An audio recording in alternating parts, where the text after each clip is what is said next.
இன்னைக்கு காயல் சமையல் பகுதியில் நம்ம பார்க்க போகிறது கிச்சன் டூரோட தொடர்ச்சி தாங்க. ஆயில் கேன் எப்படி யூஸ் பண்ணுறது அப்படின்ட்டு கேட்டிருந்தாங்க நிறைய பேர். ஆயில் கேனில் எப்போதுமே நான் ஸ்டிக்கர் ஒட்டி வச்சுருவேன். அது நல்லெண்ணெய், கடலெண்ணெய், கோல்டு வின்னரா அல்லது நெய் அப்படின்னு நேம் ஒட்டி ஸ்டிக்கர் ஒட்டுருவேன். அதே மாதிரி பெரிய கேனில் என்ன பிசு பிசுப்பு இல்லாமல் இருக்குது அப்படின்னு கேட்டிருந்தாங்க. ஸோ பெரிய கேனில் நான் எப்போதுமே 1 லிட்டர் எண்ணெய் வாங்கி வச்சிட்டேன்னா 1/4 லிட்டர் சின்ன பாட்டிலில் ஊற்றி வச்சுப்பேன். ஸோ அதை தான் நான் ரெகுலராக யூஸ் பண்ணுறது. இந்த மாதிரி நீங்கள் ஊற்றி வச்சிட்டிங்கன்னா அந்த ஒரு சின்ன கேன் மட்டும்தான் நம்ம யூஸ் ஆகிட்டு. இப்போ டப்பர் வேரை பொறுத்த வரைக்கும் இந்த மாதிரி ஒரு ஹோல் இருக்கும், அதனால உள்ளே போயிடும். சில பேருக்கு என்ன ஆகும்னா எண்ணெய் ஊற்றும் போது, சில பேருக்கு பார்த்தீங்கன்னா தோசைக்கல்ல எண்ணெய் ஊற்றும் போதோ அல்லது மற்ற இதுலையோ எண்ணெய் யூஸ் பண்ணும்போது அதிகமாக அந்த வெளியில எல்லாம் எண்ணெய் பிசு பிசுப்புன்னு ஆகிடும். அந்த டப்பா ஃபுல்லாக எண்ணெய் பிசு பிசுன்னு ஆகிடும்.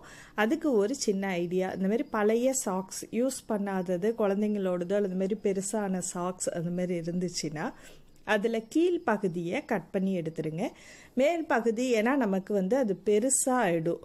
அது நம்ம பழசானதுனால தான் நம்ம யூஸ் பண்ணிகிட்டு இருக்கோம் இந்த சாக்ஸை. ஸோ இதில் கீழ்ப்பகுதியை உங்களுக்கு தேவையான அளவுக்கு கட் பண்ணி எடுத்துங்க.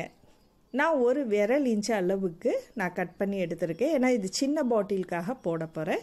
ஸோ இதை சின்னதாக கட் பண்ணி யூஸ் பண்ணிக்கலாம். நம்ம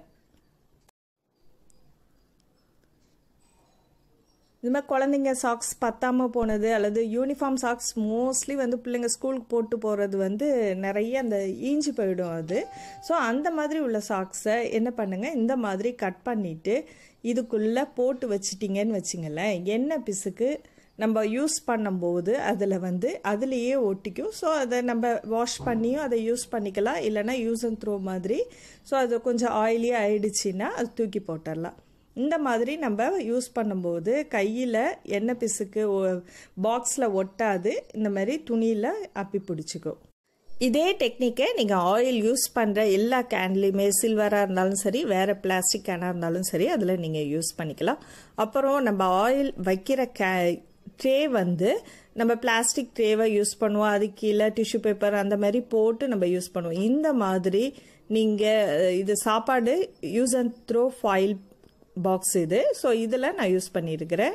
அடுத்ததாக நம்ம இப்போ எண்ணெய் தாளிக்கும் போது நம்ம சட்டியில் வச்சு தாளிச்சிக்கிட்டு இருப்போம். சட்னி தாளிக்கும் போதோ அல்லது ரசம் தாளிக்கும் போதோ எண்ணெய் இப்படி வெளியில் கொட்டிடும். ஸோ உடனே என்ன பண்ணுங்கள், டிஷ்யூ பேப்பர் வச்சு தொடச்சிடுங்க. டிஷ்யூ பேப்பர் வச்சு தொடச்சாலோ, டிஷ்யூ பேப்பர் இல்லைன்னா நார்மல் நியூஸ் பேப்பர் கூட போதும், இந்த மாதிரி வச்சு தொடச்சி எடுத்துட்டாலும் எல்லா இடமுமே பிசு பிசுன்னு தான் இருக்கும். ஸோ அந்த பிசு பிசுப்பு போகிறதுக்கு கொஞ்சமாக அரிசி மாவை மேலே தூவி விட்டுடு. அரிசி மாவை பரவாயில்ல அதில் தூவி விட்டு கொஞ்சம் அப்படியே டிஷ்யூ பேப்பரை வச்சு தொடச்சி எடுத்துருங்க. தொடச்சிட்டாலே நமக்கு அந்த எண்ணெய் பிசு பிசுப்பு சுத்தமாக இருக்காது. ஸோ இந்த மாவெல்லாம் மேலே தெரிகிற மாதிரி இருக்கும். அடுப்பும் க்ளீன் ஆகிடும். இதுக்கு நீங்கள் மற்ற சோப் போட்டு எல்லாம் போட்டு வாஷ் பண்ணணுன்னு அவசியம் இல்லை, இதுலேயே நமக்கு க்ளீன் ஆகிடும். ஸோ இந்த பிசு பிசுப்பெல்லாம் போகிறதுக்கு, அதாவது இந்த தொகல்லாம் போகிறதுக்கு சும்மா நல்ல காட்டன் துணியை வச்சு திரும்பவும் தொடச்சி எடுத்துட்டீங்கன்னா பாருங்க பளிச்சுன்னு ஆயிடும். இந்த டிப்ஸ் உங்களுக்கு பிடிச்சிருந்துச்சுன்னா மறக்காம லைக் பண்ணிட்டு உங்க கமெண்ட்டை எங்களோட ஷேர் பண்ணுங்க. அடுத்த ஒரு நல்ல டிப்ஸோட சந்திப்போம். நன்றி.